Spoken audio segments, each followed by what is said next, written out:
Having talked very briefly recently about some underworlds, I did a complete list of the top 5 underworlds, and I mentioned Hades. So I wanted to talk a little bit more specifically about each one of them. On this one, we'll talk about the Greek representation, who was Hades, obviously the lord of the underworld. And one of the most well-known, obviously we know the story of the Titans. He was the brother of Zeus and also Poseidon, or Neptune. And they were integral in launching the rebellion that would ultimately topple the Titans and install the Olympians as the hierarchy for the universe. He's known as being the king of the underworld. This is the position that he took, his brother Poseidon taking the seas, Zeus, of course, taking the heavens. But he was also considered to be the god of the dead. Also a god of funeral rites, necromancy, to a lesser degree dreams, and mineral wealth. And although he is known as the Lord of Hades, which is the name of his realm, he is also known by an alternative name, which is Plouton, meaning the wealthy one, that we would know later as Pluto. He is sometimes called the Chthonian Zeus, or Zeus of the underworld, indicating his relative importance in the hierarchy of that particular realm. In Greek mythology, it is said that he wielded a bident, which is a weapon that's associated with the underworld itself. We recognize it as a 2-pronged pitchfork, very different than the 3-pronged that his brother would wield as a symbol of the seas. Now, there were rituals and cults dedicated to Hades, and although he was not welcomed into the home, they were often temporary shelters that were set up outside. Now, rituals to Hades were always done at night, and the worshiper could dig deep pits with their hands and knees, using whatever crafts tools that they had. And libations were poured into the pit, and offerings placed inside, along with burning candles, while invocations were said. When the Greeks felt like they were appeasing this particular deity, they slapped their hands in the ground to make sure that he could feel the vibrations. Black-furred animals were sacrificed to him, and it believed at some point in some areas there were even human sacrifices that were made.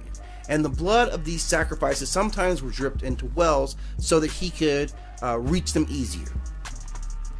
When we hear stories about obviously Hades, most often we hear his influence on the seasonal change, having kidnapped his wife Persephone and causing her mother Demeter to go into this depression, thus causing the winter and the cold months. But escaping hell was something that actually was done several times. If we look at the mythology, we know the story of Orpheus, who was the great poet-musician, who descended down into the underworld, making a deal to bring his wife back. Now, ultimately, he couldn't stop himself from looking back, which caused her to be pulled away or led back to the underworld. But he himself was able to make the trip and return. Theseus descended into the underworld with Pirithous, and they were attempting to rescue Persephone, who was a daughter of Demeter, who I just mentioned. They were ultimately caught and they were confined in hell, but ultimately, at least Theseus was freed when Hercules came through. And Hercules, using his power and his blessings from Zeus, was able to descend to the underworld and himself return.